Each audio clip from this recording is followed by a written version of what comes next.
From shadows deep, a whisper starts to bloom, a tiny spark defying all the gloom.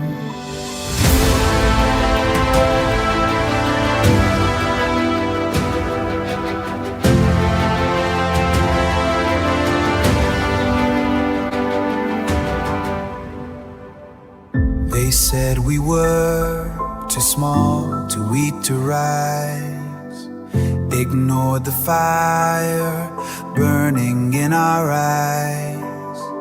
But every root we set, a promise made, a silent strength that never will evade.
We cried, the inner strength we held deep down inside.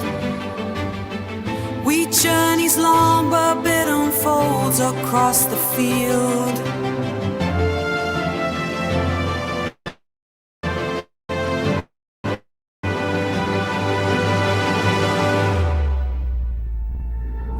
Forever standing tall, planets every fear. We will rise, the phoenix will rise. Our triumph echoes, reaching for the sky. Unstoppable glory, eternally we fly.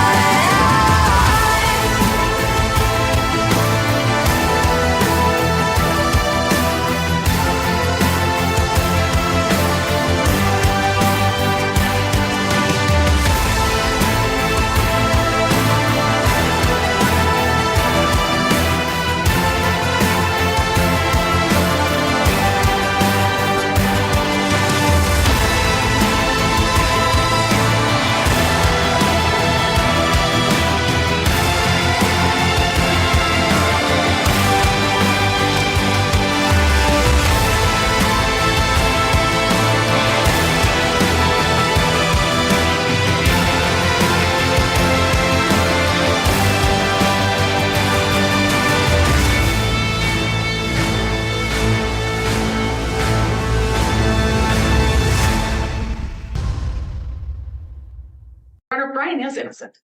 Brian has been essentially convicted in the media.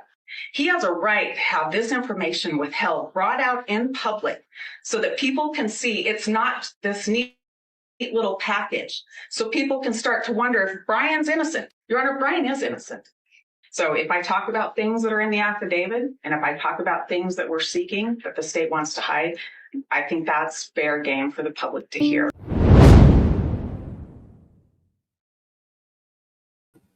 Fair game for the public to hear. What do you all think about that? Do you think the public should hear drop a 1 if this is your stream? of choice. Should we hear? Should the public be here to hear? Oh, welcome in. I'm Phoenix, your host at Phoenix Talks. And today is amazingly May 7th, Thursday, 2026. And I am so glad you are here because you are all truth seekers. This community shows up for one reason, and that is to find truth. If you're here for the truth, if you're here questioning everything, and most of all, if you are here to see what others have missed, you are in the right place. 100%. Speaking of the right place, if you are in any of these locations, congratulations, you are now on the map. And if you see anything here that is not represented, like New Mexico, North Dakota, South Dakota, Minnesota, Illinois, Missouri, Arkansas, Mississippi, Alabama, West Virginia, Vermont, Maine, and DC. And if you're in any of those, let me know. I will add you to the map.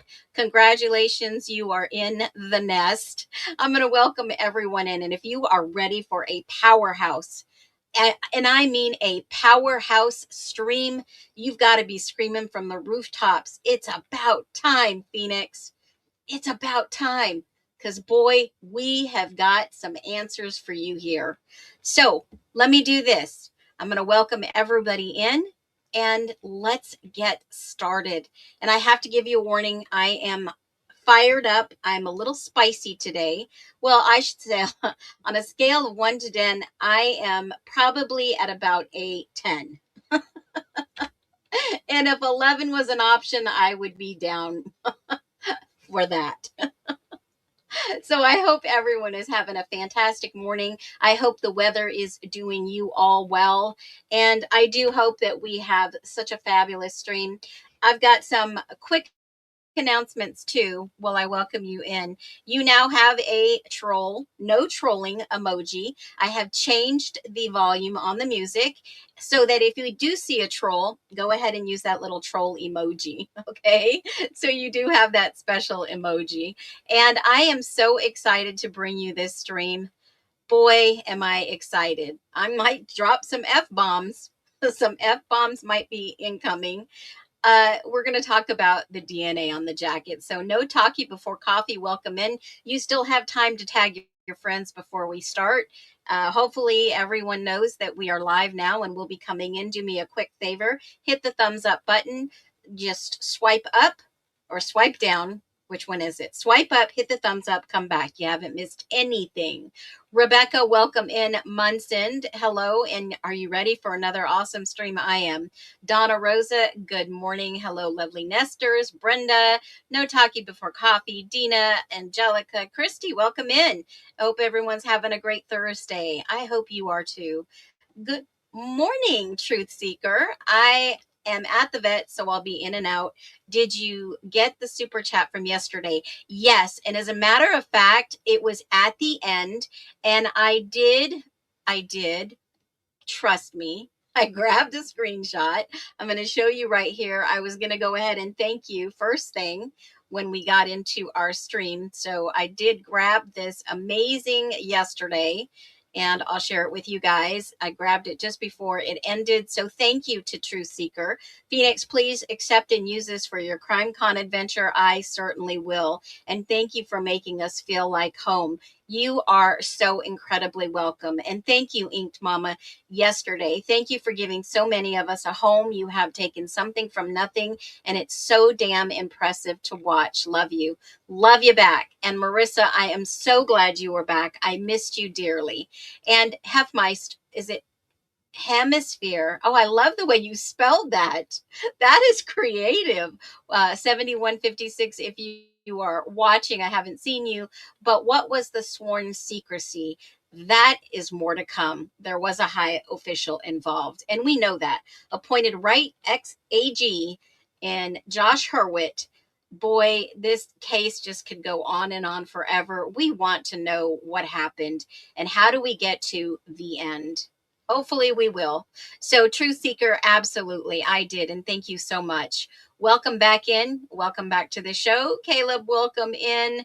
I am ready to drop some massive fireballs. Okay. Hello, Nesters. Hey, okie dokie, Lisa. Good to see you back. Fair game for the public to hear. But right before Ann Taylor says fair game for the public to hear, she drops in what the state is trying to hide. What the state is trying to hide. What in the world were they hiding? The real perpetrators? I can only imagine. I see all those ones in the chat. Anne says that with such conviction. I love it.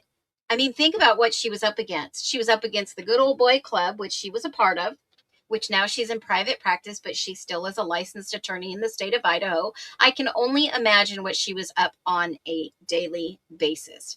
And there's other cases that I'm going to talk about that she actually worked with, especially the ex-deputy who was charged with murdering his wife with his belt. And he actually got a retrial.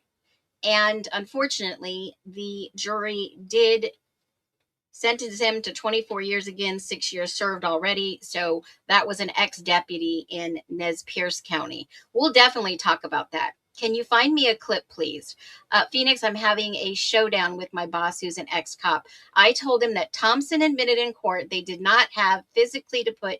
Yeah, so if you type in, and I'll drop the link before, if you go to Koberger's, let me grab it, sentencing, there is a live camera feed. Let me just grab a video. I'll share the link so you don't have to go and search. But when they asked for Bill stand up and give his restitution or his statement of what the state had against Koberger, I will actually give you that time. It's Bill standing up. He sits down. The court is quiet. You can hear a pin drop. It is wild because I thought after he gave that, what in the world was Bill talking about? You know, I hate to call somebody a fibber, but that whole thing was crazy. We watched it a couple of times. I do have some videos on my repository in my feed, but I will give you the whole entire one. And here is the sentencing. The full video is about, I don't know, 2 hours long. I'm going to drop it below. It is on YouTube. Let me just grab the link. Here it is. This is on Fox 42 Channel News. I've got one local, but let me just give you that one I found. And Bill stands up to give that statement. And let me just give you the time marker so you know. Bill stands up at about 1:43-ish. Hold on a minute. Let me look at my notes real quick. 1:43. So 1 hour and 43 minutes in, Bill will stand up and he will give his little statement. And as a matter of fact, here is the full breakdown. If you want to look at that real quick. That's a good one. So I just dropped the link in the chat. This is the full one, and this is where Bill stands up at about 1:43-ish. That's on Fox 32. Thank you, Your Honor.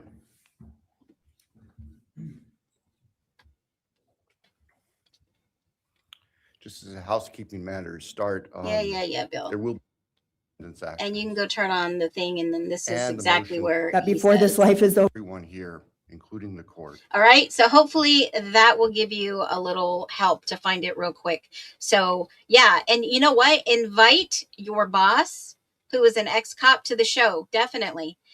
Yep. I sent that clip for you. It is in the chat. Hey, Brett, welcome in. Welcome in. Jennifer, welcome in. Real Eyes Analyzed. I see you guys using that no trolling. I love it.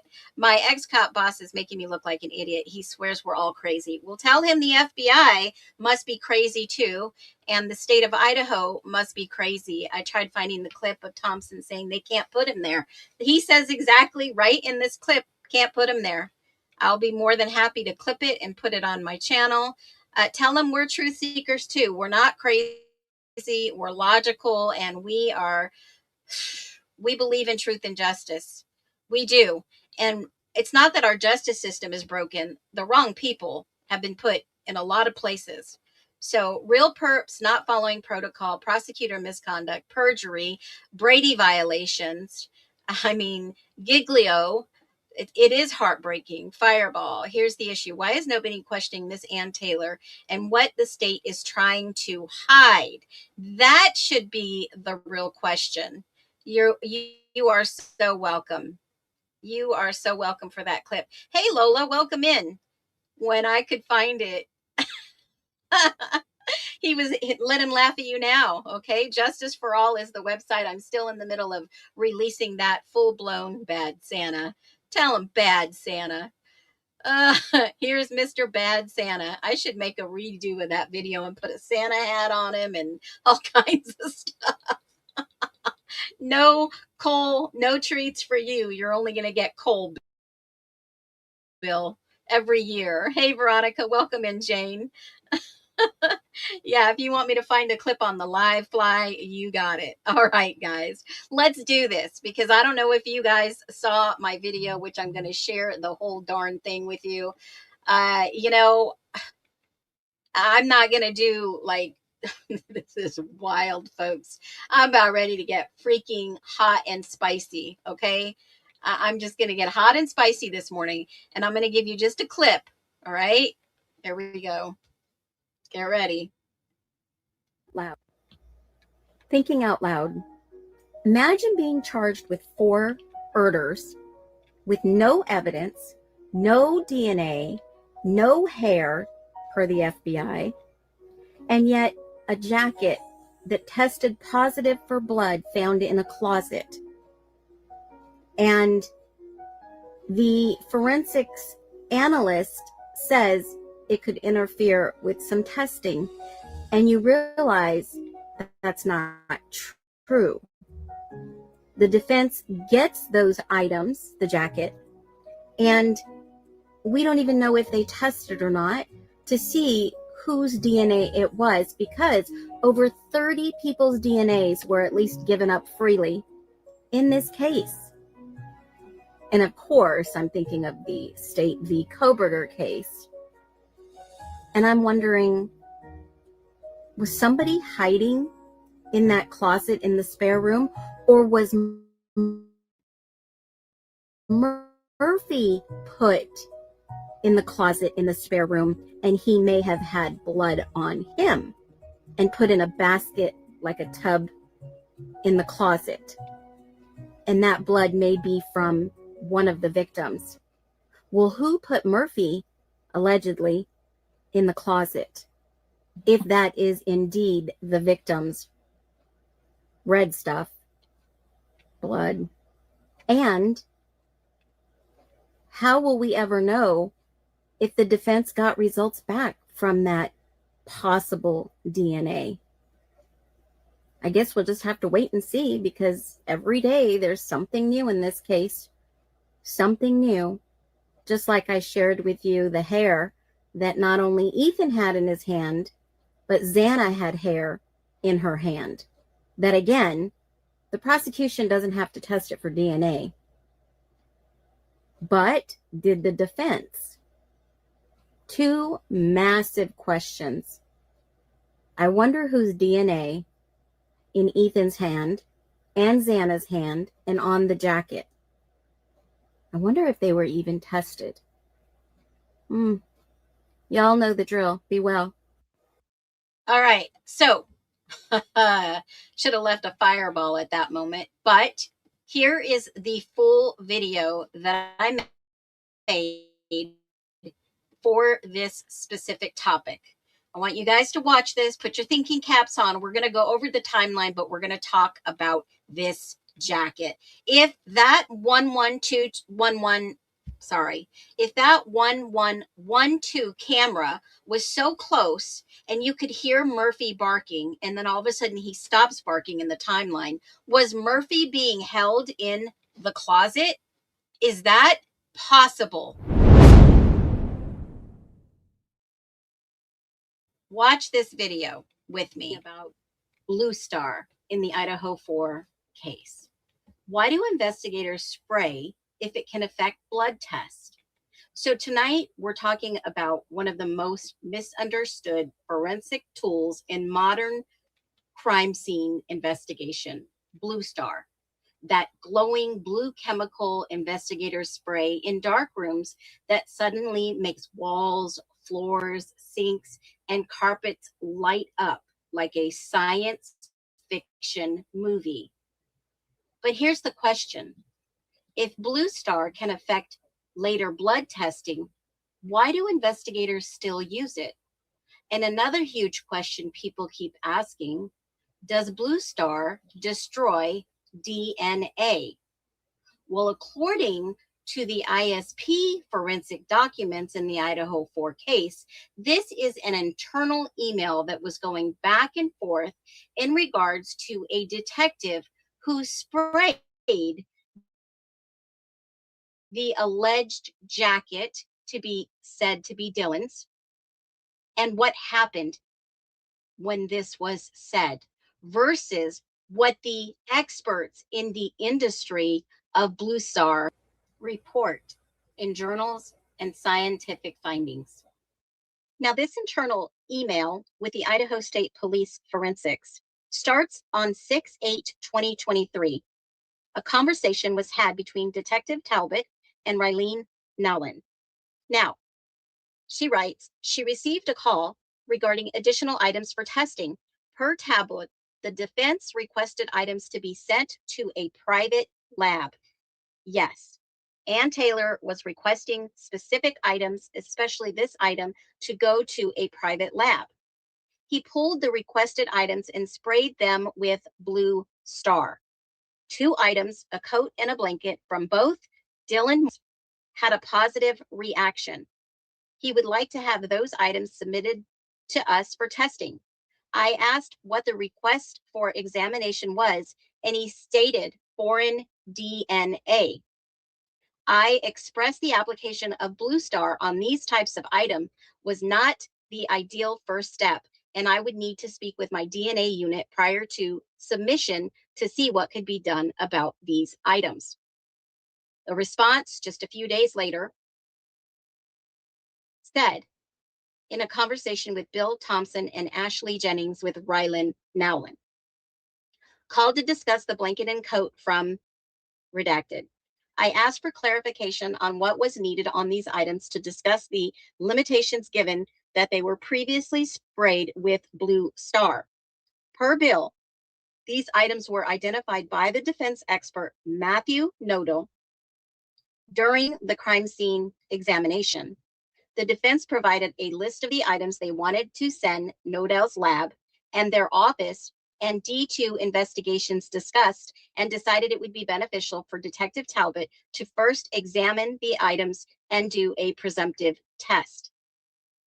I stated we were limited in what we could do. Blue Star is a chemical designed for use in crime scenes after all other testing is done. I stated it has poor specificity for blood, so it does not typically used in a lab as presumptive test. Studies have shown Blue Star does inhibit presumptive blood tests performed in a lab like Pheno and Otol. We can examine for blood, but it's likely any stains we test will be negative, and there is no way to determine at this point if there is blood on the item. Also discuss DNA. However, those studies were done with undiluted blood in concentration known to produce a full DNA profile. Studies with diluted blood are less certain. Most obtain no DNA profile, but unknown if it is because stain is so dilute or blue star, most obtain no DNA profile, but unknown is that because stain is so dilute or blue star is causing an issue. Whoops, I forgot to edit that out. I just caught that. But you kind of get the idea of what's going on here, right? The expert is saying that they're not sure if this DNA that may be present may be ruined, that they won't be able to get the DNA. They say there are studies that say Blue Star has no negative impact on DNA. She even states it herself. The application of liquid Blue Star to these items also dilutes any stains/DNA that may be. But keep in mind, I have to interject, Detective Talbot already told them when he sprayed Blue Star, it detected blood. That was his statement. She is saying in the lab, if we test it now, it may not show for blood, but they can still get blood and blood type. They can still get DNA and blood type, even though they've already sprayed Blue Star. Present. I was not able to find studies on Blue Star's impact on foreign lighting techniques like IR and ALS. I said, if we don't see anything in our lighting technique again, I could not say if it was because of Blue Star or because nothing is presented on this item. Then the same day, there was another conversation with Darren Gilbertson and Jeff Talbot. These were all on the phone. Blank called and asked if we had any questions and needed anything additional from them at this time. I said to Bill and Ashley this morning to discuss the limitations we had given. These items have been processed with Blue Star, and I did have some questions for them.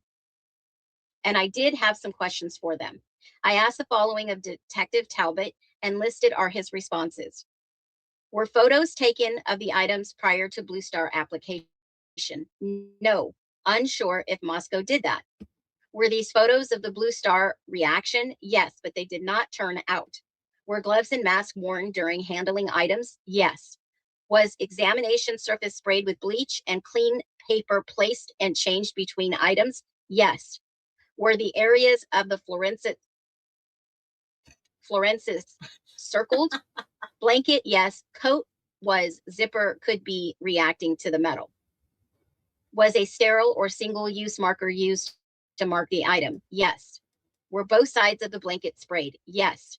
Was the inside and the outside of the coat sprayed? Yes. They stated these items were ones that were deemed personal items and released back to redacted. The court then ordered they get all the items from the crime scene and had been released back into custody. I asked Blank had washed the items and they were back in custody. They said they do not know. Here is Moscow Police Department, sequence number 286, requesting the interview about the green jacket. And Sergeant Gilbertson, they met on via Zoom with Dylan Mortensen and her mother in reference to the green and pink jacket. It was tested by the defense counsel in this case.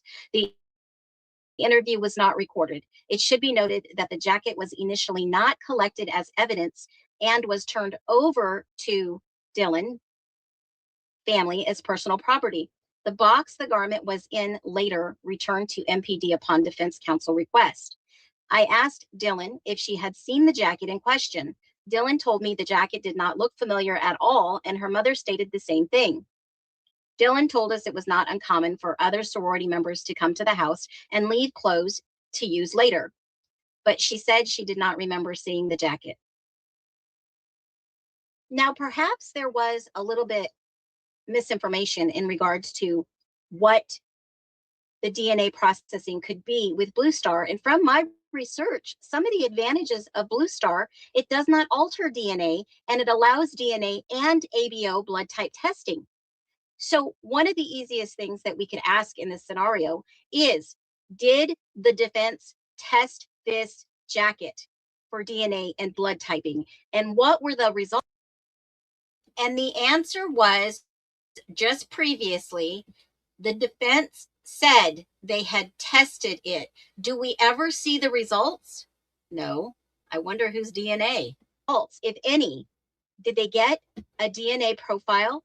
Did they get blood type testing on this jacket since they did have it in custody? That's one of the major questions. That would tell us if this jacket had evidence, exculpatory evidence of any of the victim's blood that was found in the spare room. And ironically, I was able to find a technical note from Scottsdale Police Department in regards to Blue Star Forensic. In this document, they actually gave a chart in how it affects DNA. And look at what this technical note chart says about DNA. Now let's talk logic. Why would police spray this stuff everywhere? Simple, because investigators do not want to miss blood, especially at a violent crime scene. Imagine walking into a room where someone tried cleaning, maybe wiped floors, scrubbed walls, washed fabric, did laundry, used bleach. To the naked eye, the room might look normal.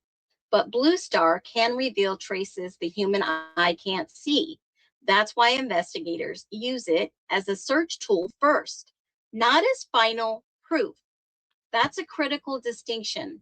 Blue Star is considered a preliminary test, not a confirmation test, meaning it points investigators towards possible blood, but further testing still has to happen. Now, here's where things get interested, because the study also found something important. Blue Star can affect some later presumptive tests, not all, but some, like I just showed you. And that's exactly why these Idaho forensics notes appeared to be discussing. The analyst repeatedly mentions limitations that caused by Blue Star application on clothing and blankets. This is huge because blood testing and DNA testing are not the same thing. Let me say that again. A presumptive blood test asks, is this likely blood? DNA testing asks, whose biological material is this? Two completely different questions. Blue Star may weaken or interfere with some blood reactions without fully destroying a DNA profile. That distinction matters.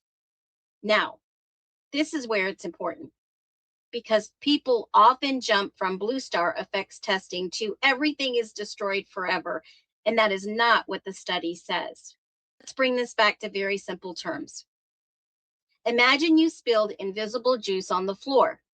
Blue Star is like magical glowing spray that helps adults see where the juice was, but the spray itself can also make the floor very wet and messy afterward. So investigators have to decide, do we help finding the stains or do we preserve them untouched? That's basically the forensic balancing act. And this is why crime scene science is never as simple as social media headlines. One side says Blue Star proves cleanup. The other side says Blue Star contaminated everything. The reality is usually somewhere in the middle. However, the biggest takeaway is, did the defense test this for DNA? And were they able to match it to any of the victims or perhaps a potential perpetrator? Y'all know the drill. Be wrong. Okay, so that was the video. And we are going to basically start here. This is going to be epic. Now, if anybody remembers, we're going to go back to the timeline and how this jacket fits into here. Because one thing that I've realized is obviously this book, The Broken Plea, has given us some new frame of thought, a new mindset shift to what actually happened that evening. All the way from the video I showed you just a few days ago where MPD and ISP is walking through and they say the two took refuge here. Did that include Murphy or did that not include Murphy? So let's begin here. Let's look at the text from Dylan at 4:22, because we know for a fact she mentioned just the other day in a video that I showed you on Dylan in the timeline, the black truck. We talked about this just the other day. Now, between these timelines are the only thing that they give us in the court records. Only this timeline. But we've established an almost complete timeline between what I have been tracking to what the book now shares with us that we had already tracked previously. But where does it fit in that these two, and Murphy could have, took refuge in the bedroom? Or perhaps did someone put Murphy in that bedroom at 4:17 when you see, or was Murphy put in the bedroom much earlier in the night at 2 something when he began to bark? We've heard Murphy bark a few times according to the timeline. Now, Bethany is the one that says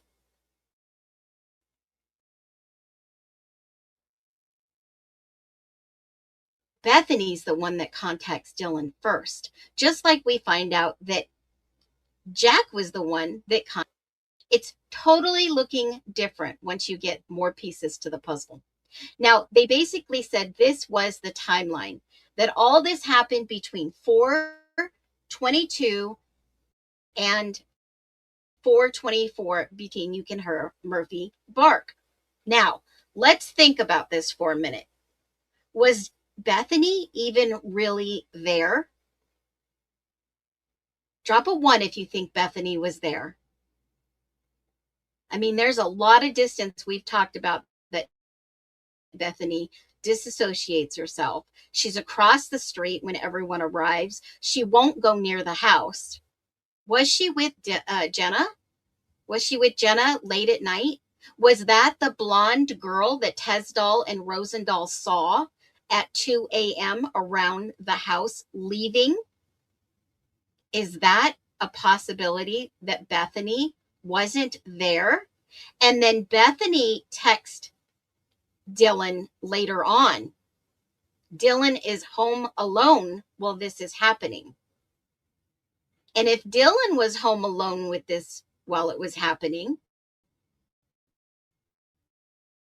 would Dylan's jacket have blood? Who put the jacket in the closet? Did somebody wrap Murphy and put Murphy in the tub in the closet? In my humble opinion, I do believe Bethany left. Bethany didn't want to have anything to do with what was happening. Maybe she didn't even know what was going to happen. Maybe Bethany did know, and that's why she doesn't want to be involved. Possibilities. Just some massive possibilities. But if you look at the text, now it's going to fall into line with actually what the book Broken Plea speaks about. Now, I was going to wait till our book club of the month next Tuesday, but I want to take a look real quick at some of these fill in the gap moments from, let's say, when Kaylee and Maddie arrive home. Right up to when Kaylee and Maddie arrive home. Let's do this together. Let me add this to the stage. Let me see if I can get this up here. And of course, Dexter, the projector, doesn't want to connect. Why are we not connecting? Come on. What I'll do is I'll take a screenshot. Oh, there it goes. Okay. There he is. All right, Dexter. Let's give it up for Dexter, our community projector. All right. So I'm going to make it a little larger. Here we go. Dexter. You gotta love it. All right. So if we start looking at the timeline after Kaylee and Maddie get home, this is crazy. So we know that about 1:56 Maddie and Kaylee get home. I've already pointed out at 1:51 before this book came out that Jack Decor leaves the corner club and gets home shortly before Kaylee and Maddie. Shortly before. Bethany calls Maddie, no answer. She wants her to bring her some food, but they're already in the car. They're not going to be able to get her food at 1:54. 1:55, Bethany sends a photo with a message, get me some mac, to Xana, Ethan, Dylan, Kaylee, and Maddie. Well, how could Xana and Ethan get Bethany some mac unless this is a group message between everyone who lives in the house? Only Kaylee and Maddie were at the grub truck, and that was per Ethan's Snapchat messages. So that was their primary communication. Wow, I cut my finger. That is their only primary communication. So how would Bethany know that Kaylee, Xana, and Ethan were there? Because it says just right here that Xana and Ethan stay at Sigma Chi per Jacqueline. I've already showed you who that is. And that was in Beckler Support 10. Now, I don't know who this Beckner is. I think he might be with the FBI. Okay. Now, if you think about this logically, at 2 a.m., Kaylee and Maddie arrive home, which I have 1:56-ish, which is about almost the same, right? Just a couple minutes. All the girls go upstairs while Kaylee is getting ready for bed. Now, we see their bed in the ISP photos that I've shared with you, taking selfies. Now, Dylan is said to have a picture of them all together, and Bethany said that they were up there taking, a bedtime, whatever, a video or pictures. Bethany takes Murphy outside. Now, Maddie and Bethany. Now, we know that Maddie obviously has taken Murphy outside before, and so has Bethany, because Maddie and Bethany both said in their, Bethany has said in their statement that she felt like some maybe was watching her while they took the dog out, like a couple weeks before that. So that's pretty normal for everyone to pitch in to take the dog out, because just before that, Dylan at 12:30-ish, she admits in her interview, it's not in here, but she admits in her interview that Dylan went upstairs to take Murphy outside. And I said this before. If you get home and you take the dog outside at 12:30, why would the dog need to go back out at 2? Typically, they don't need to go back outside. So they wanted Murphy outside, in my opinion. Bethany comes back in after a few minutes. Remember, Maddie was said to come back down and say, do you have Murphy? No. Well, where's Murphy? Either Murphy was outside or Murphy at this time was put in the closet, in my opinion. So Bethany with the toothache grabs chips and goes to bed. Okay? All right? Now, at 2 a.m., Xana takes a picture with Jacqueline Bellevue. I've already showed you that before. Jacqueline, and I actually have the picture of Xana on the guitar, right? Jacqueline leaves Sigma Chi and says that Xana and Ethan are still there. So Xana and Ethan are not at Grub Truck. Xana and Ethan are still at Sigma Chi. All right, that's at 2 o'clock. I don't believe, I question this one, because investigators kept saying 1:45 by Lakeland McComish. She left at 1:45. This girl now says Jacqueline Bellevue takes the picture of Xana at Sigma Chi. It doesn't say, it says it was uploaded. I'm sorry. It doesn't say taken. We don't know. Beckner may know the digital timestamp when that photo was taken, but we don't know for sure. Yeah, his story never made sense. EG's in deep with Gonzo family. Really? That's interesting, Glenn. All right. 2:01. Ethan's friend tries to call Ethan 5 times. Cooper, I've looked into him. He may know something's wrong. Okay. So remember, does anybody remember hearing this? Hold on one second. I'm going to pull it up. I kept thinking, if something happened at Sigma Chi, let's go to Linda Lane Archives. You guys know the drill. We're going to go on a live dig. My show is unscripted. I'm definitely using all the tools that we have to figure this out. Now, I think it was at 1 a.m. on the Linda Lane archives. I'll share this with you right here.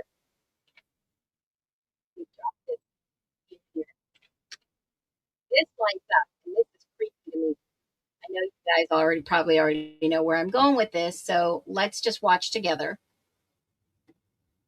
because I don't remember exactly when it was.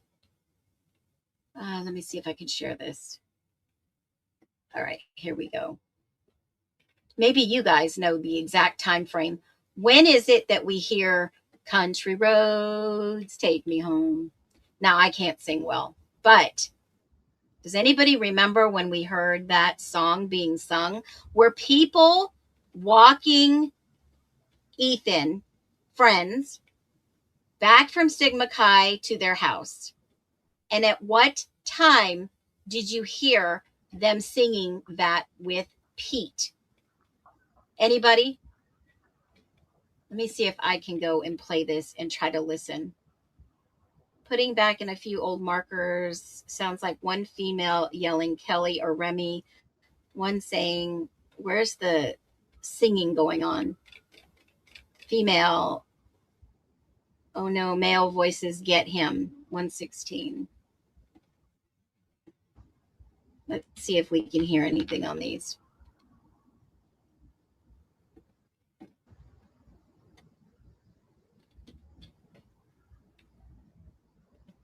Now, I can't hear anything. Let me turn my mic up. Let me turn my headphones up too.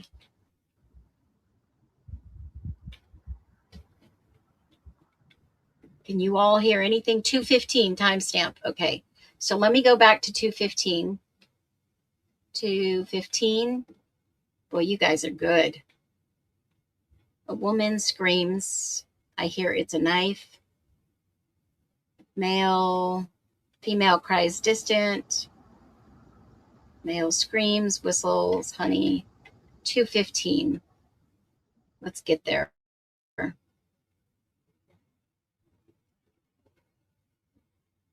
That's too far. Hold on. 2:18.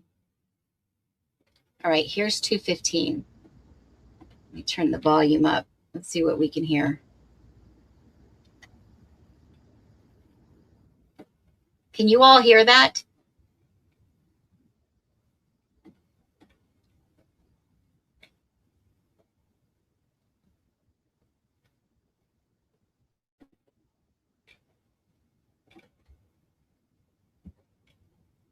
Hold on a minute.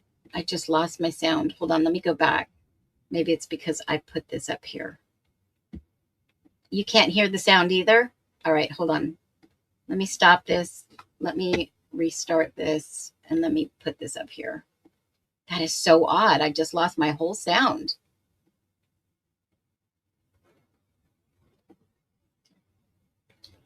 All right, let me see if I turn the setting off. Nope. Let's see. How about here?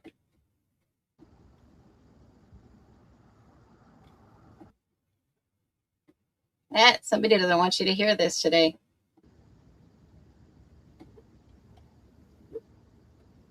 Female, man running, 2:15, 2:15. Oh my God. Male screams. So you think that the Country Roads is singing at 2:15? All right, hold on a second. Let me go over here.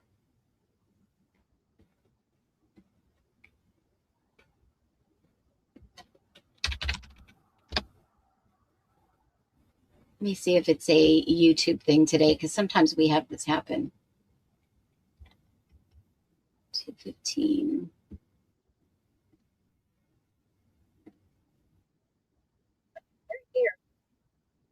Let me share this tab.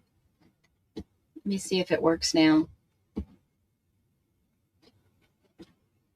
All right. You guys hear it now? I can hear it.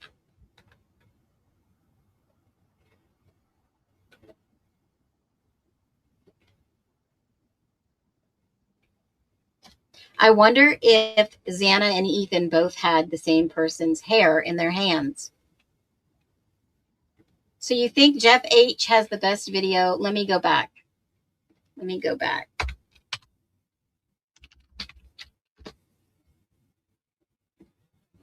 Oh, you're saying 115. 115. It's 156. It's got to be old. 215 I'm looking for with better sound. Telling you, if Jeff hits me with the copyright, I'm going to scream. I'll give him credit, but we're trying to listen to this 215.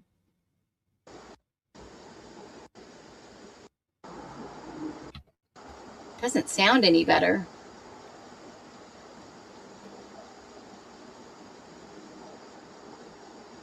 Thank you, Jeff. I know you're in here under another name. I appreciate it. Dude, you do good work. You just annoy me. I can hear someone whisper.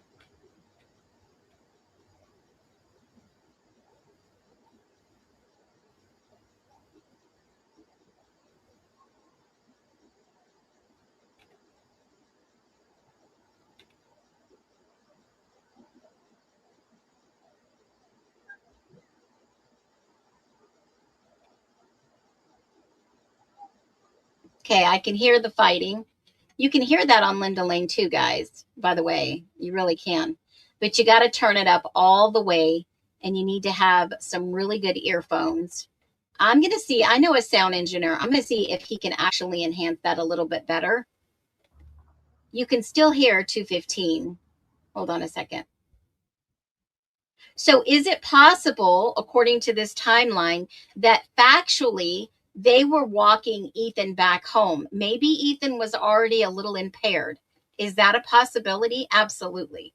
If you think about it, if he was impaired, right, he would need help getting home. And I know my friends in the military, when I would go tie one on, if you want to say that, they would make sure that I got home safe. And, you know, I mean, guys are guys. They're going to put you in your jammas. They're going to put you in your naked, whatever. They're going to leave you in your birthday suit, right? So is it possible that they walked Ethan home and got him undressed, and maybe something really bad happened to Ethan, and they had to, therefore, cover something up that did happen?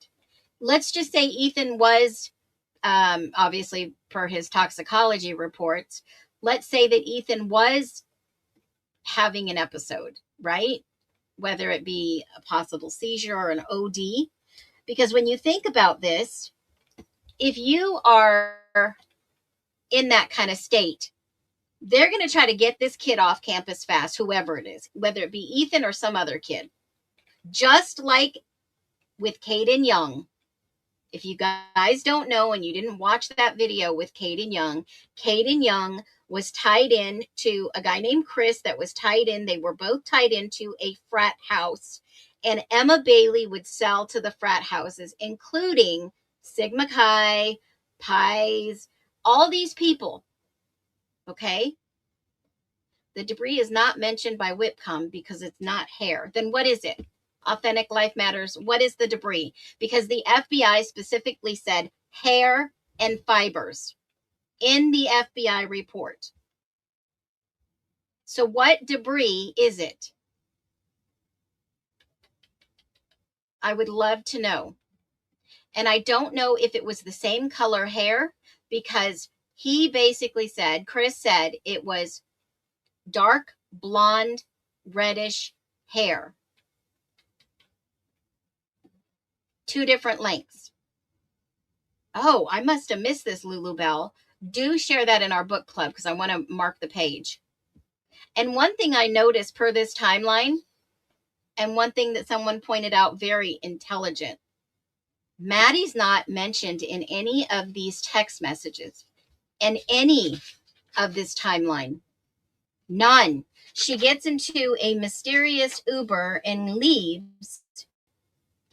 And even Maddie calls Xana is on Xana's log, not Maddie's log. I mean, if you look through these, there is not much on Maddie. And remember, Maddie was left in a princess pose position. Madison takes a lift, unknown location, 20-minute ride, lift receipt.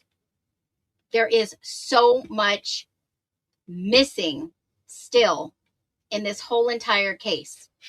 Okay, so if we go back to the 2 o'clock time frame that lines up with the Linda Lane, between this time, Cooper's trying to call Ethan. Ethan's walking home with all these guys. Are we all on the same page? Yeah, Jeff's got some great skills.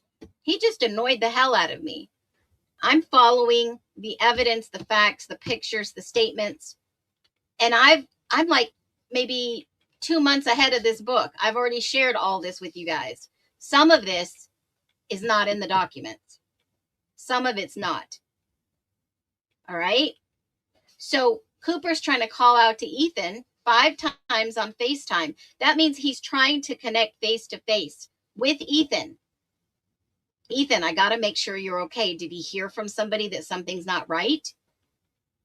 How many times in your life have you had an emergency and you need to talk to somebody face to face? That is what FaceTime is for. You need to see someone face to face. Lawyers, when you have a call, they want it on Zoom. They want to see you face to face. They want to make sure it's you. Have you ever had a dream in the middle of the night and you just need to see their face to know they're okay? Maybe Cooper knew something's not right here. I need to reach out to Ethan and I need to see Ethan for myself. So, who is Cooper Atkinson? Anybody know? Anybody know? Because that's all it gives us is a name, and it says work product. That means that was the attorney's case files. Sigma Chi brother, Cooper Atkinson. Now, I have written some of my exclusive notes in here that I can't show you. So if there is a note in here, I'll just cover it up. I've got a few down here. Those are private. They're not public. So Cooper Atkinson's, my friends, let's just go ahead and give you a little look at who he is. Let me share this with you. He is a Sigma Chi guy, 100%. Okay. And when you start looking at it, he was in Gamma Eta. And here's his testimonial. All right. So there's a little bit of information on Cooper Atkinson. He graduated in 2023. So yes, he was there at the time. Okay. Now, when you look at this and you think, why was Cooper so adamant about reaching Ethan? Why do you think?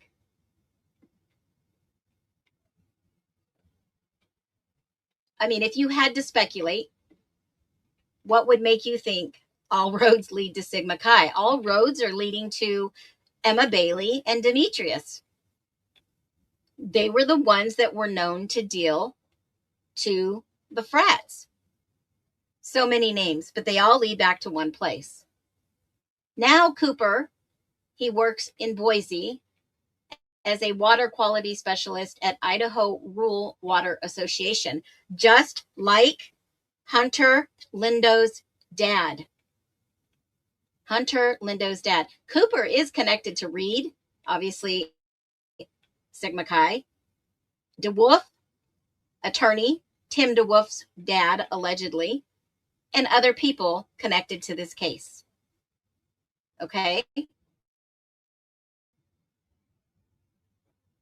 Other people connected in this case worked for Idaho Fish and Game part-time.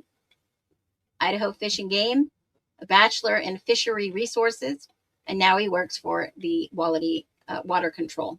Idaho, I think it's state.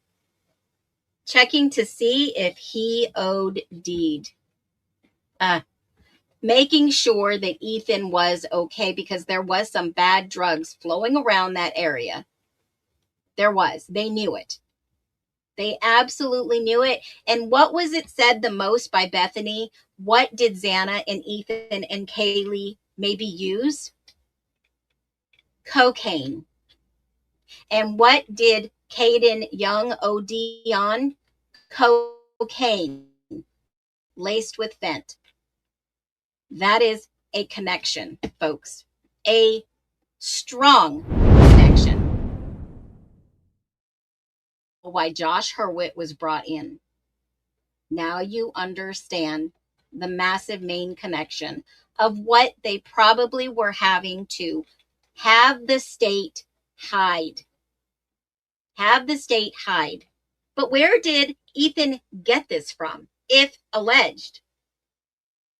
If alleged. Oh, Jackie, I'm so glad you're here. I'm glad the dentist went well. Don't worry about Jeff. He doesn't believe in what he promotes. Well, I know who he works for. I've already researched that well enough to understand who he is. Okay.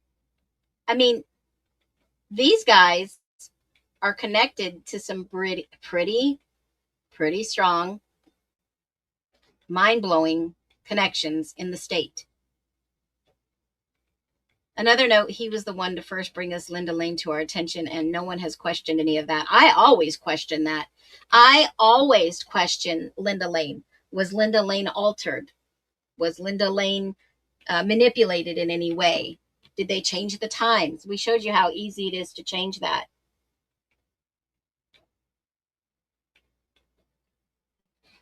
And who does Jeff know? Who's been the forefront pushing the agenda the entire time?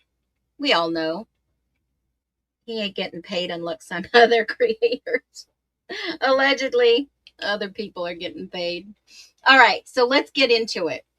Here's where my spicy's going to show, and I apologize ahead of time.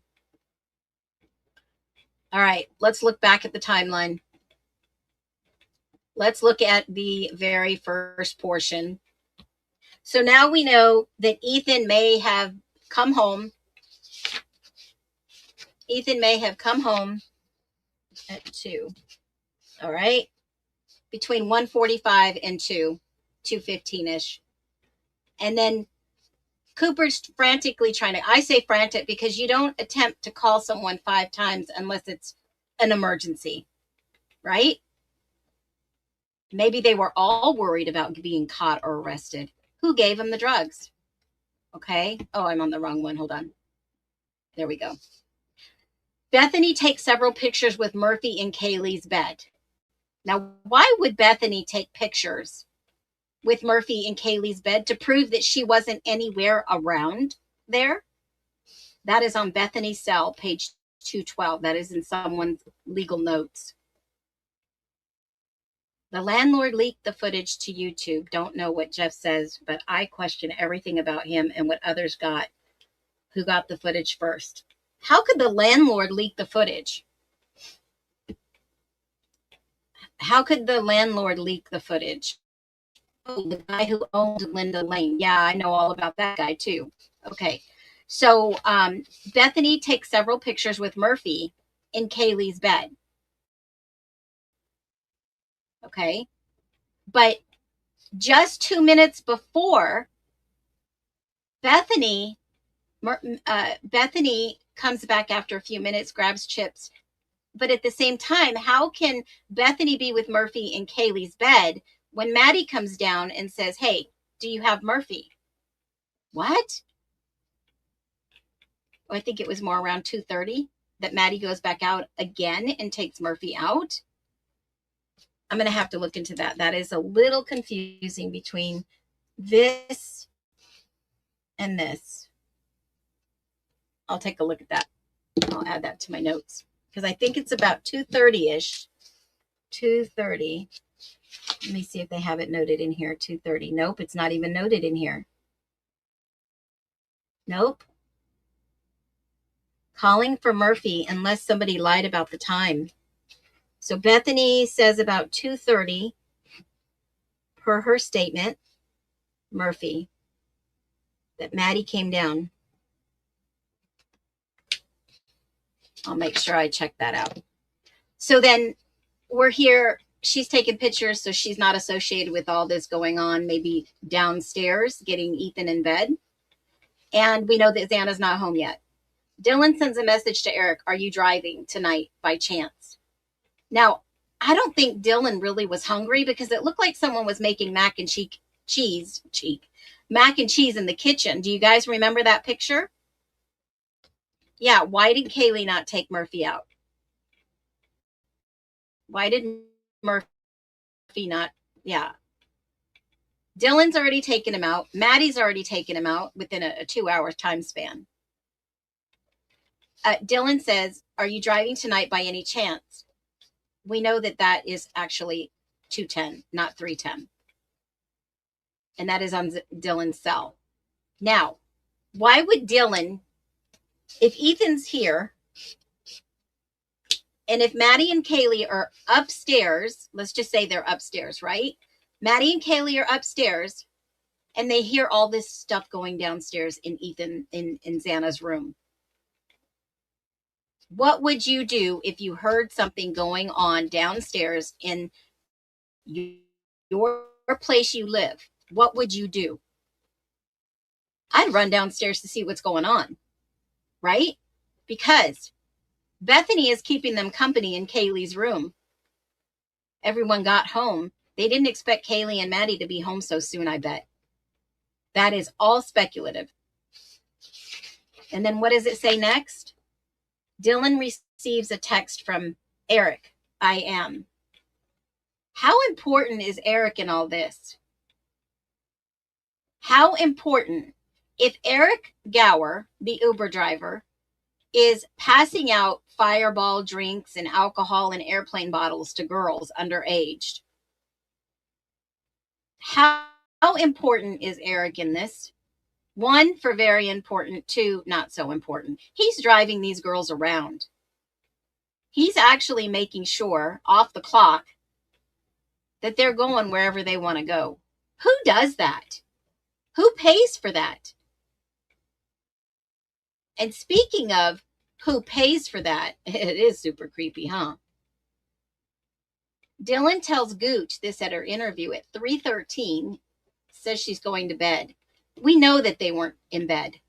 And this is the whole thing that starts happening. The whole thing. Well, I'm going to bed. I'm going to my room. Okay. Now I believe Xana decides, okay, I'm done here. You know, I haven't heard from Ethan. I'm getting worried. I'm going to order some food. I'll have it sent to the house. I'm leaving Sigma Chi. So we know that Xana was left after seeing, allegedly, per Jacqueline, she was at Sigma Chi in Pete's room. All right. And this is when they start saying the white color sedan starts driving around. Well, we know they were already on duty from, I don't know, 9 o'clock at night, they said in the reports. And then somebody's calling for Murphy or whistling can be heard on 1122 recording. Well, who was that?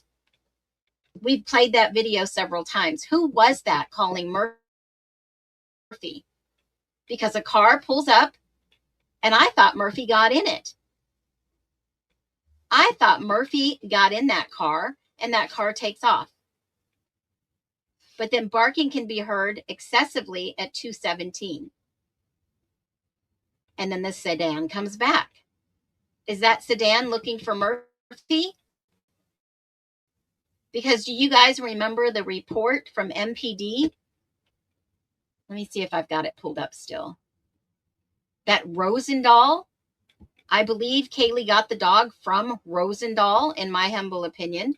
I know that we haven't talked much about that, but I think that since he was raising them, she got it from him. That would make sense. I don't think Rosendahl wanted to give the dog back to JD.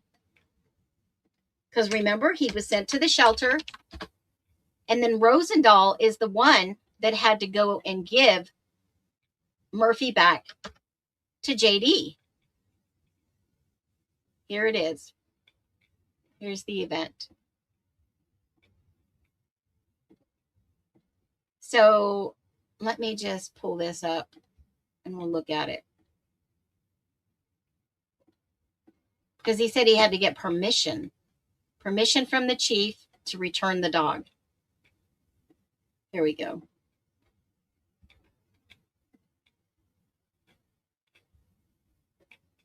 His was chocolate, though.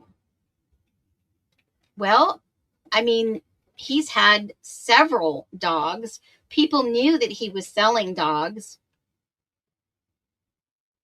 I'm not getting in trouble answering that question. All right, we kind of have an idea who's getting paid, folks. Why is this not loading? Come on, MPD. Let me take a screenshot of it if it won't load. There it is. All right. So this document basically said this was Nathaniel Rosendahl document. This is the only document in the entire case that he speaks. Release of the dog from the shelter. And this was at 6 o'clock at night. All right. I was tasked. Someone gave him the task. He's worked with Murphy before. I believe he knows who Murphy is. I believe Murphy came from his litter. I think he knows Murphy. All right. That's my humble opinion. I've got some screenshots that can back that up, but I'm just saying, I think that Rosendahl, the only connection was Murphy. So I was tasked with releasing a dog. He doesn't say Murphy. He just says a dog. Disassociate himself from the Humane Society to its owner, JD. Now he knows that Kaylee's no longer here. He releases it to its owner. The dog had been transported earlier in the day from 1122 King Road to the Humane Society. Again, the narrative is very short and sweet. Not the quadruple homicide deputy Olson, the Latah County Sheriff's Office. I released the dog to D without incident. Without incident. See, JD would know where that dog came from. JD would know, and so would Rosendahl. And why would there even be an incident? Were they going to get into an argument? Why would he even say that? And gave the impound paperwork to Captain Lanier. But by the way, I didn't have my body cam on, guys. I didn't have my body cam on. That's contentious. That to me is like, yeah, okay. And guess who reviewed his report? Gunderson. All good. All no glove Gunderson. All very sus. I agree, Munson. All very sus. All right. So we know that JD gets the dog back. Okay. And so you see that before, shit, I lost my train of thought. I hate when that happens. Where was I at? Somebody remind me. Arkansas's in the house. Whoop, whoop. Welcome in. Welcome in. Do I need to change that on the map? If so, we will. Wrong one. Wrong one again. Yet again. Let me see if I can get this back up on the stage. Nope. Won't work. Let me remove this. Remove that. Remember, I'm still learning how to use Dexter, the projector. Okay, let's see if this works. Timu police can't believe they were such a nefarious behavior. Oh my gosh. Nobody hates a bad cop, a good cop. Puppies just don't till a night after their mom is dead with open doors. I agree. I agree. They mourn. They have that bond imprinted on them. And I believe that the dog, Murphy, spent more time with Kaylee than anyone else, in my opinion. If that's the case. Okay, so let's get back on track. Whew, that was a lot. Here from Bama. Alabama's in the house, y'all. Alabama's in the house. All right. Let's see if I can do this now. Didn't want to go on there before. Okay, here we go. So now here we are. We're going to find out about Murphy. I'm going to definitely look into that. So then the sedan starts driving around. And in the sedan, in the MPD, they said that they think they saw the blonde girl around the area. That doesn't mean Bethany could have never been in the house. All right. This sedan is seen, the light colored sedan. I believe that's the police patrolling, and barking can be heard. JD calls Kaylee for 17 minutes. That's that 17-minute call. Where's Murphy? I don't know. He can't remember this conversation. Okay. Which is odd. And then all of a sudden it starts getting 2:27 is when we hear the scream. Okay. So if you hear something going on downstairs when you are on the 3rd floor upstairs, on the opposite side of the house, Kaylee and Maddie come running downstairs. And if they're trying to go into Xana's room, maybe I should draw this out. Where's my binder? Maybe I'll draw this out. So if you're upstairs and Kaylee's room is right here. This is the downstairs. I'm not a great drawer. This is going up. This is Xana's room. This is Kaylee's room right above her. And they're all hanging out on the bed. And this is Dylan's room. And this is the front room. Kaylee and Maddie go down the stairs, come around Xana's room. Oops, that should be another area here. Let's just say this is the door. And this is the half wall. And let's say that 2 to 3 other people are there. And let's say that Bethany's gone. Let's just say Bethany is not there just for this exercise, right? Because this is speculation. So if Maddie and Kaylee go down the stairs and go into Xana's room, right, the door, and at this half wall, let's say 2 to 3 people stop them, that is, and let's just say that they put them in a chokehold. They don't want them going in there to see Ethan in the bed. Okay? Let's just say that. And Xana's not even here yet.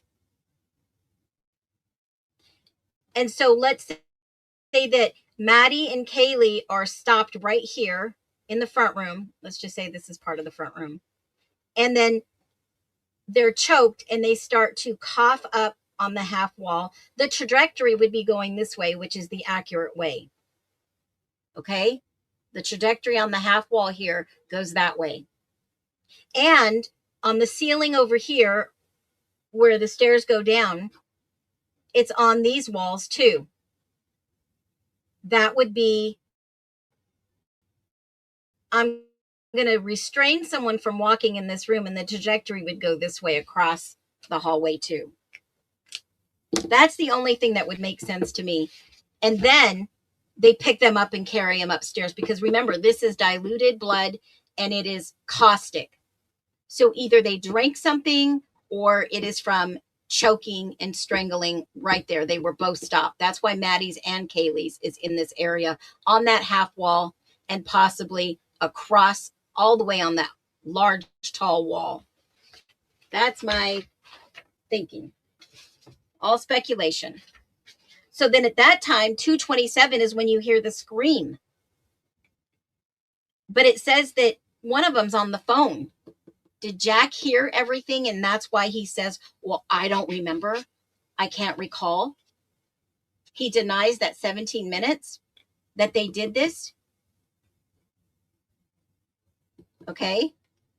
Can I tease you, Phoenix, about your mad blueprint drawing technique? Go ahead. I don't care. I'm not an architecture. Okay. So then immediately after that 17-minute call, Kaylee calls Jack. Jack is staying out of it. Calls Jack again, stays out of it. Maddie calls Jack. He's not answering even Maddie's call because he probably already knows what's happening over there. He already knows. Everybody in this town already knew what was happening. They were trying to take Ethan back home, and they got caught, in my opinion. Then the vehicle starts traveling by half an hour, 45 minutes. I don't know whose vehicle this is, but like Chris says in the book, there's only one of 5 white cars that doesn't have a license plate in the front. One of 5 cars. And the rest we know is pretty much history, because Dylan and Bethany are both on the phone. And this is where the 4, we know that they're tracking the vehicle. We know that all this other stuff, and Brittany Fernandez called or added.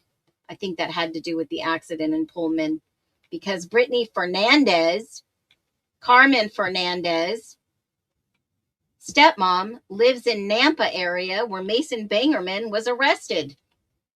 Mason Bangerman, the guy who hung around with Emily Allant and Xana. Yeah, that guy. Well known. Dealing, I believe.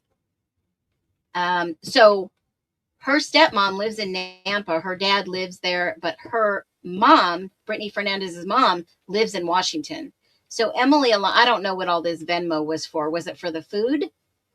That Xana ordered food and they were going to pick it up? And Emily, I thought she was asleep. But now we know Lyndon Beck, this book came out. We knew that Lyndon Beck said they were all awake talking until 5 a.m. or 4 a.m.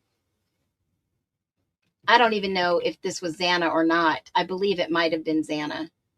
So Xana comes home. She gets her food. She walks upstairs. At 4:17 is when she sees Ethan and what has happened to Ethan.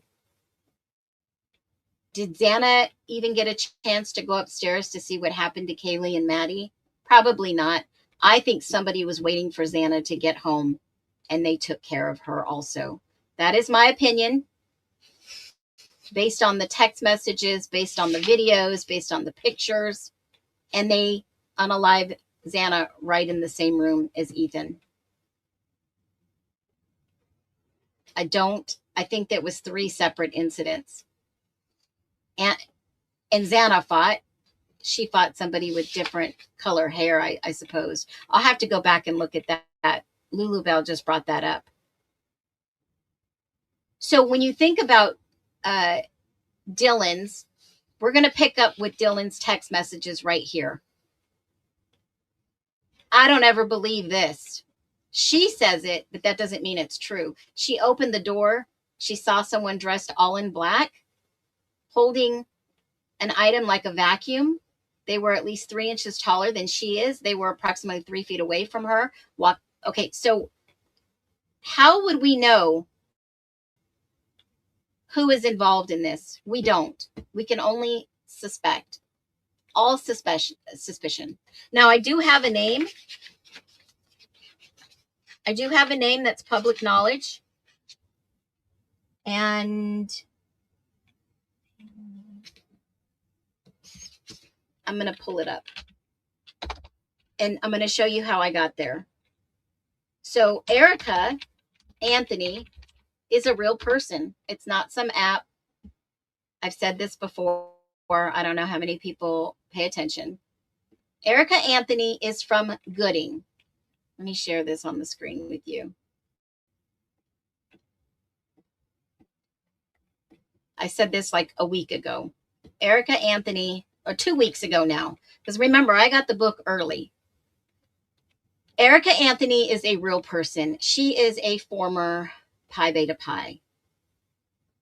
Okay, she is a former, well, I guess she is still, 2022 bid day. These are all her sorority sisters, right? And Erica Anthony, her boyfriend, Bailey, what happened? Hold on. She's friends with a lot of these people, guys. Lots of people feeding McGrath. I mean, I can go through the list, but you get the idea. They're all connected. Okay. You can go through and look down everything. And she is actually connected to Bailey. And who is BS? BS is mentioned in Moscow Police Department. Now, I'm in no way saying that he is involved. Not at all. But is it a coincidence? Maybe, I don't know. You know how I feel about those. Bailey Speckman is her guy. And let me just pull him up.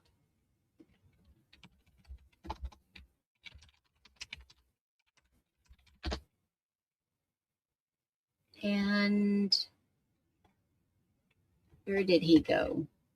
He had a Facebook profile. I don't know where it went. He's in Boise.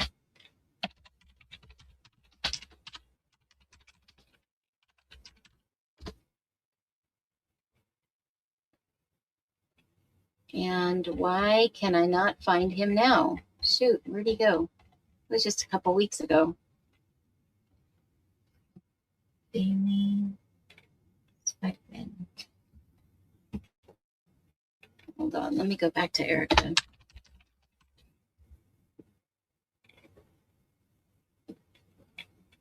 Where is Bailey? Let me see if he's on the list. I don't think he is.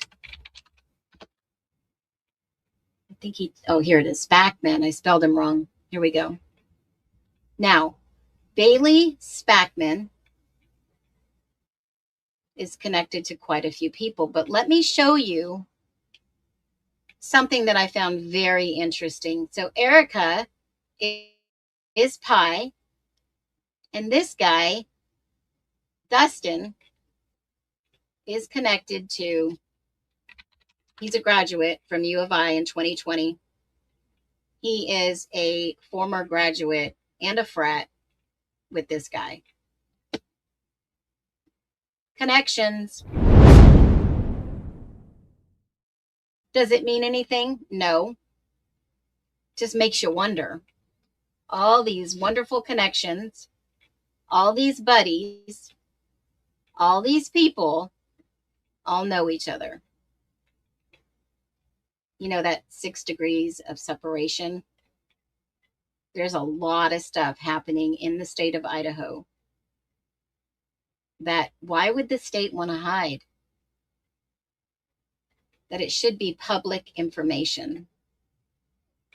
Now, Erica is said to be Anthony's girlfriend, his high school girl, best friend.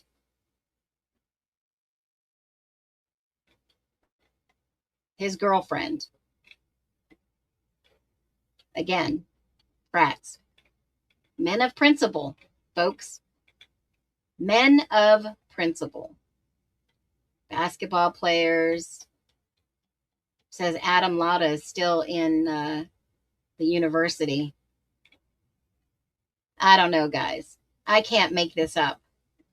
But when it comes to finding out the DNA of these two male DNA and one female DNA, and DNA that was on the jacket, and DNA that could have possibly been on other items in this case, why in the world, if the defense had this information, why did they not release it as evidence to show Brian Koberger's innocence? Because before you go to trial, folks, you need to have factual evidence, whether somebody's guilty or innocent. And if you had the evidence to show he was innocent, you have to submit it before the court before you ever go to trial. That is called discovery. And they rule it if they could be used as evidence, or they stipulate and say, yeah, you can use that as evidence. Kind of like the same thing they did with the FBI hair report. They stipulated and they used it as evidence. Now I'm going to show something to you that's going to make your blood boil. In the transcripts, when Payne went to court and Ann asked him about when they got the name of Brian Koberger. She says, that's my understanding. That's what Payne says. What's your understanding? Brett Payne, the lead detective, says, my understanding is that the FBI concluded that Brian Koberger was a possible source of DNA that we should look into. They did not, to my knowledge, at any point say Brian Koberger's DNA is on the knife sheath. That was never conveyed to me. The FBI never said Koberger's DNA was on the knife sheath. Boy, I could get really freaking spicy. Really spicy about this, but I'll reserve my better judgments and my own speculation, because if Anne tested like they said, yes, we tested. We wanted it to go to a private lab. Who is that private lab, and whose DNA is on this jacket that would have some exculpatory information, exculpatory evidence that would exonerate Brian Koberger? But no, we get some dog and pony show in court, and he takes a plea deal, a freaking plea deal, folks, in front of the whole entire world. Now, isn't that some freaking bullshit there? I had to catch myself. Because when you look at these now, it makes sense with the timeline. No one is answering. Why do you think they were talking about no one is answering? All these 4 individuals that were murdered that night in cold blood, all 4 of them had access to their phones next to them.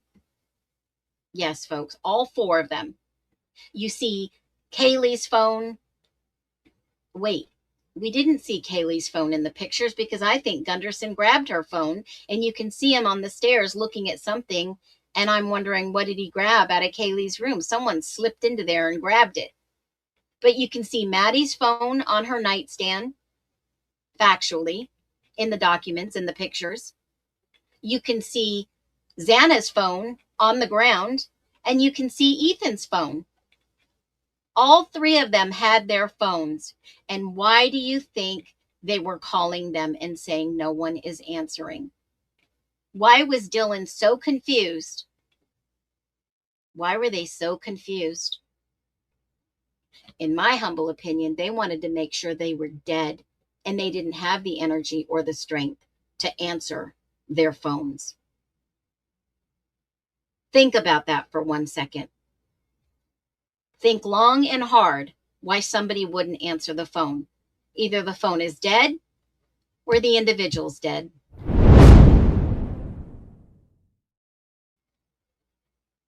So, why would these two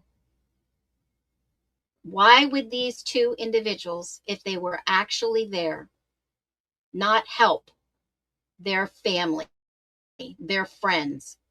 We lost a sister. Why would they not help them? Because they didn't want to. Something deeper, something more secret, something more sinister. I don't know. DM says, my phone is going to die. Come to my room, run down here. And then she says, it's better than being alone. That's what Bethany told to Dylan. It's better than being alone. I don't think Bethany was there. And Dylan was left alone. Someone had to have gone and picked up Dylan. Someone had to have gone and got her. and who was it? Now, don't get really sidetracked, because there were still 2 males, 2 sets of hair in Ethan and Xana's hands, still other perpetrators. But if Ann Taylor had this jacket tested and would have had the hair tested, don't you think she could have brought that evidence and said, these are the alternative perpetrators, Your Honor. I have DNA confirmed testing that they were actually there, and my client, Brian Koberger, is factually innocent beyond a reasonable doubt. That's what good defense attorneys do.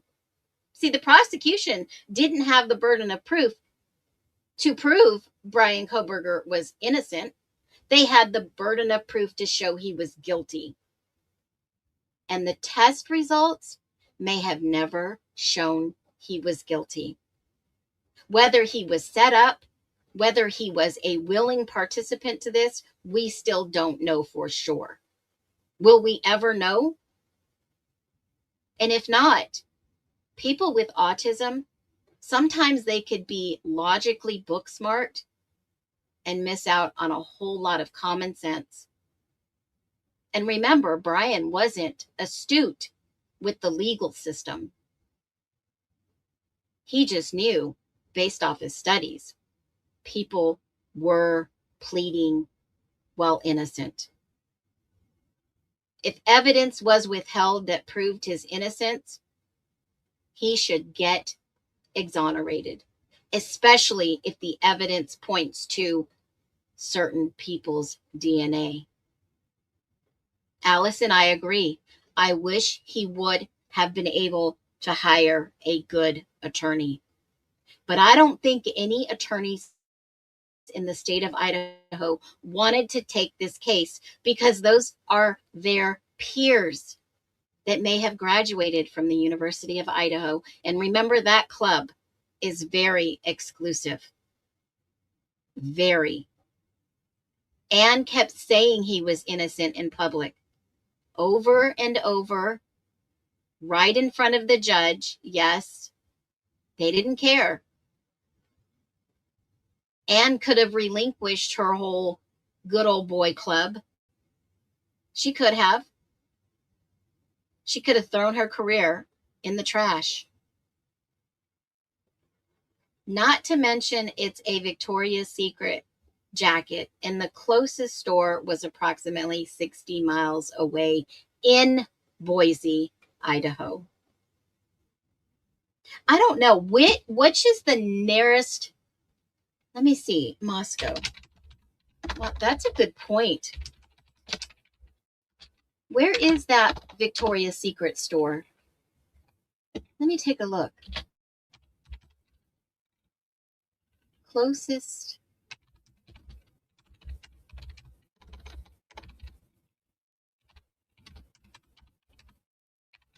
Let me take a look at that. Closest one is in Boise. It's about 1.2. I thought so. Boise Town Square, Meridian Village. Those are the only 2 places that I know of in the area, because I am formally an Idahoan. Now, it says it's about an hour to 2-hour drive. I don't know about that. It seems like it would be further away. Grand Teton Mall is in Idaho Falls, Meridian, and then Twin Falls. So Idaho Falls would probably be the nearest to Idaho Falls. Hold on. They have a little outlet store there. It is about 280 miles away. It would take 4 hours and 36 minutes to get there. What store are you talking about, little Susie B? That is a great point. It could still be tested, Veronica. Could still be tested for DNA. And they can also get ABO, which is blood type testing. Online, absolutely. I wonder who ordered that jacket. Just like with the K-Bar, they can go out and find out who ordered a jacket in that area. It's that simple. There's ways to figure out a lot of things in this world. I'm still waiting for digital evidence to come out. That would be amazing. Do you think Cy is going to give some of that data out? Do you think he's going to actually say, well, I don't think the digital evidence would prove that it was Brian Koberger or not? I mean, people who delete all kinds of, it was said that Dylan deleted all kinds of stuff on her phone. Isn't that suspicious? I think it is, in my humble opinion. I definitely do. They put too much luminol in the jacket. No, they put too much Blue Star. It, according to the experts, Blue Star doesn't ruin DNA. No matter how much, it does not ruin DNA.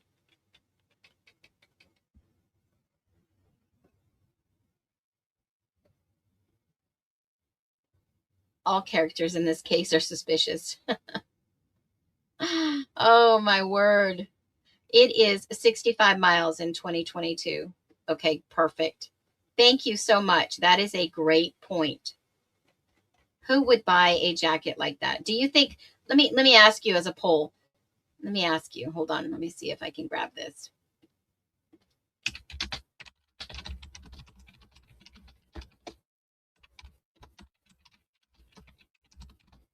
Let's do.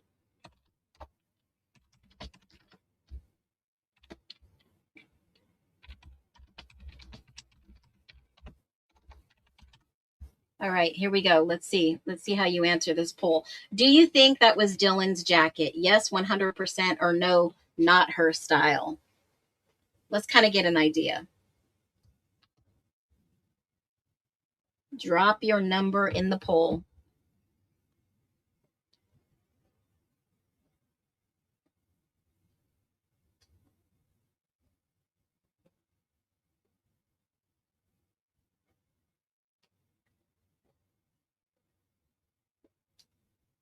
Well, 100%, 80%, 33% not her style, 67%, 75% yes so far.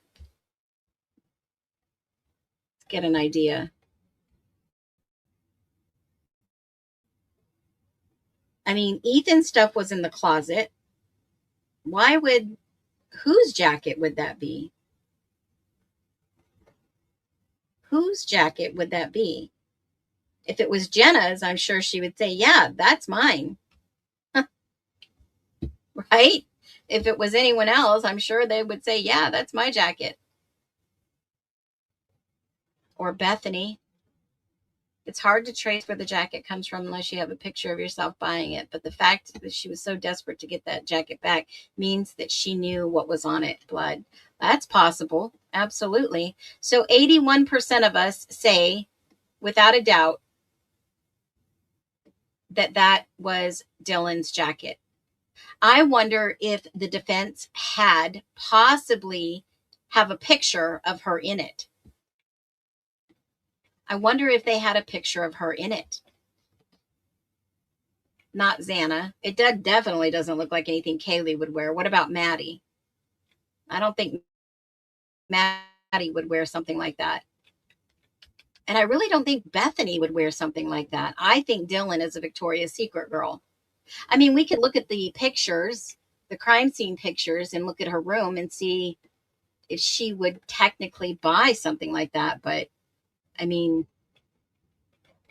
Victoria's Secrets.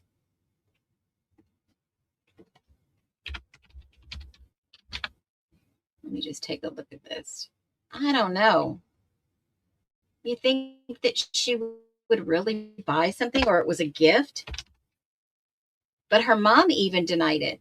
Why is her mom involved just like JS's mom? What is up with that? What is up with these kids' parents? Because they're of high importance that they can just... I'm like dumbfounded. Let me see if I can find that photo. I'll look and I'll post it. Boy, I'm getting really hot. Victoria's Secret was wrong in the beginning for that jacket. Or what about Ashlyn Couch? Was she still paying rent? A friend of Emma Bailey? Ooh. Yes, if they had a picture of DM, then it would constitute ownership, I believe, for the defense. Possibly. Absolutely. That is possible. That's a good thought process. I think it was hers, but not her style. Maybe a gift, or she wore it up to clean and not. Well, it was in the closet. It was in the closet. Either Murphy was put in the closet and that's where it came from. Maybe Murphy had blood on him. It was a possibility that Murphy could have been in the closet. And that's why you hear the loud barking, and then maybe someone let him out. Ashlyn or Dylan. Man. Yeah, I don't think it's a cute jacket, but I mean, if you look at here, let me let you look at some of her pictures. Hold on. Believe me, we scoured the internet that one day looking for all these jackets. Let me just grab this real quick.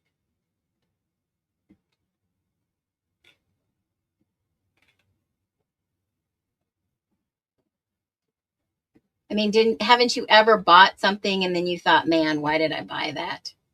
Right? I mean, these girls, here's a picture. Here's a picture. Bright colors, pink, greens. At first, I thought it was like a Letterman's jacket, right? Like something that you would see at a sorority, those colors, or a friend left it over. Right. Okay. So here's something that is a very good point. Forensically, the blanket that they also grabbed of Dylan's, the Victoria's Secret blanket. So that's not so far-fetched to think they came from the same place. Have we ever looked at Victoria's Secret to see if maybe that's where that jacket came from? Let me just take a peek. Might as well while we're live. I love live digs. All right. This Victoria's Secret blanket, the one with the hearts, tested positive for blood also. So did this blanket. Absolutely. I mean, you bring up a really good point, Lulu Bell. This pink blanket from Dylan and the light green jacket, from Dylan. Obviously, we know what happened with the jacket, but the pink blanket did test positive for blood. And here it is. Right there. That was from Victoria's Secrets, right? I think it has a little logo on the bottom of it. Didn't it? Is that where it came from? Let me do a search, Victoria's Secret. I doubt it. This jacket in 2022. So let's just say maybe it's a few years old. We did a Google search. We did Google Lens. We did pink and, it does look pink and green, lime green. Let me see, jacket. Maybe you can find one on ThreadUp, or let me see if I can find anything that relates to this color jacket. All right. This is the search that came back. I've seen this one before. I don't think it's a Victoria's Secret jacket because it says it's known brand. I think we found it before at Target. We did. We found it at Target. It's an old Target jacket. I remember this now talking about it. It was Target.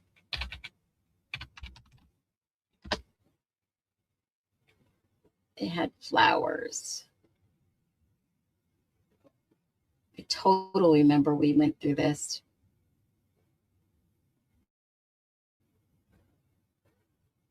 I remember somebody found it.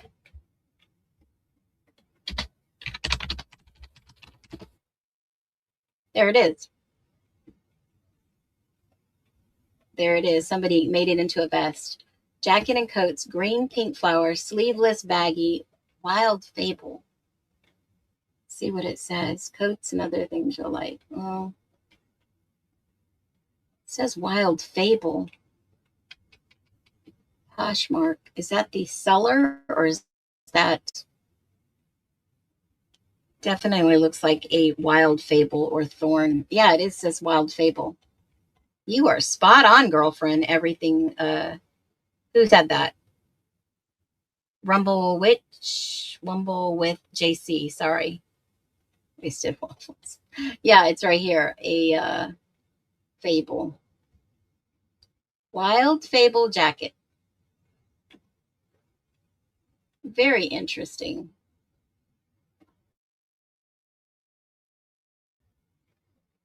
It's amazing that you can just still pull it up like Poshmark or ThreadUp or. Yeah, I don't see any other jacket with the sleeves on it. All right, that solved that one. Where did they sell that brand? Was it Target? Someone. I'm not familiar with that one. What else does Wild Fable? Yeah, it's Target.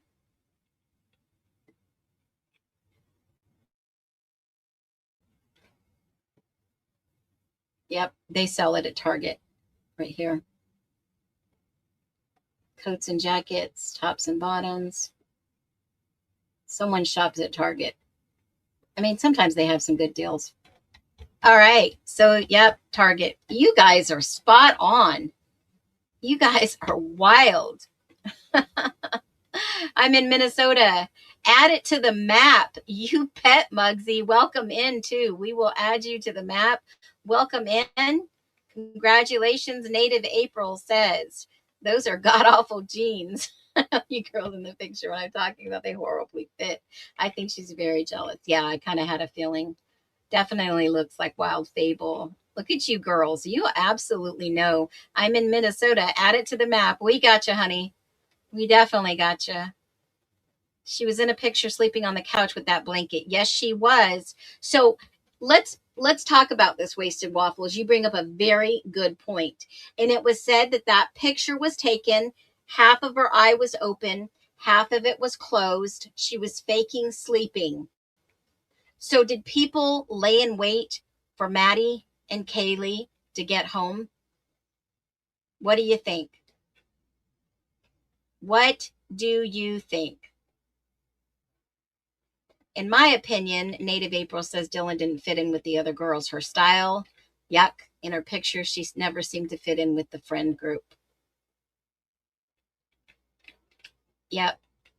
Correlation. Yep. I seen that picture. Okay, so let me ask you this. This might get really spicy today, folks, okay?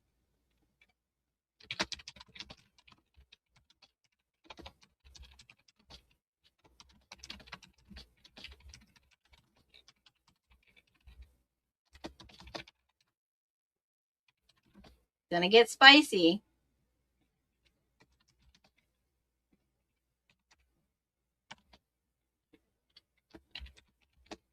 All right, I'm gonna throw it up here. You guys decide. Oh, wrong one. Here we go. Okay, let's see. Women serial killers. Is this a possible scenario? All alleged, of course. Yes, in my humble opinion, or no. Drop it below. What is your speculative opinion? Is it possible?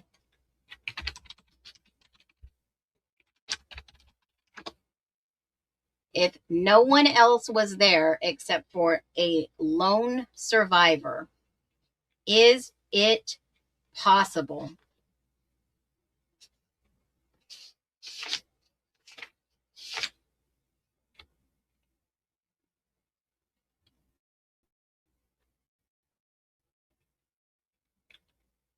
I remember Aline Wuornos in Florida. Does anybody remember her?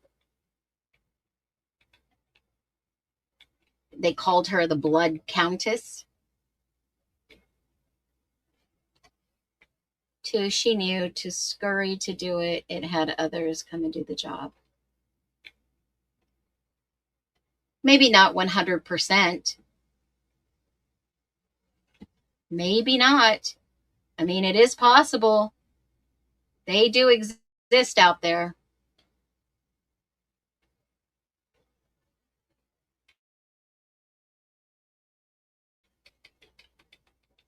I mean, the only one that I remember is the one that she went out and killed all those men. She was killing men, not women. I mean, but would somebody have a good enough reason? What would make someone do something like that? Did something happen? Did something get triggered? I mean, remember, Maddie seemed to be the princess. Maddie seemed to be the princess. Did something happen to change that? To put her in a princess pose? Embarrassment? Oh, a bunch of White Claws. Maddie drank White Claws. I mean, is that even possible? Kind of scary now that we start thinking about it.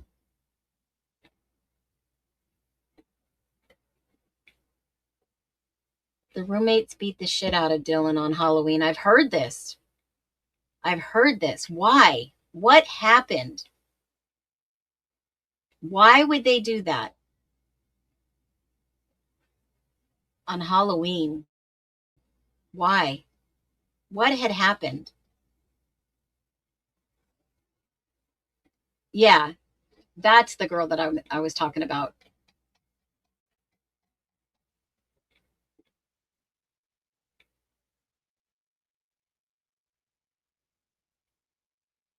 She was like the woman of Bundy, the opposite.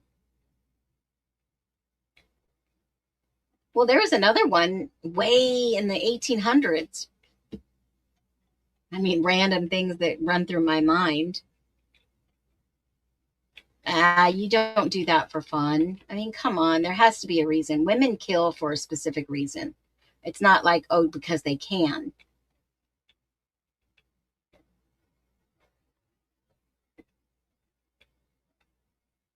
Wow, that's wild. You guys, really, I heard the same thing, but there's no proof, there's no evidence to back that up. So it's rumors and hearsay. Unless somebody actually had it, seen it, recorded it. I mean, Bethany was her friend, right? Her closer friend. It wasn't Maddie and Kaylee. Bethany was her friend.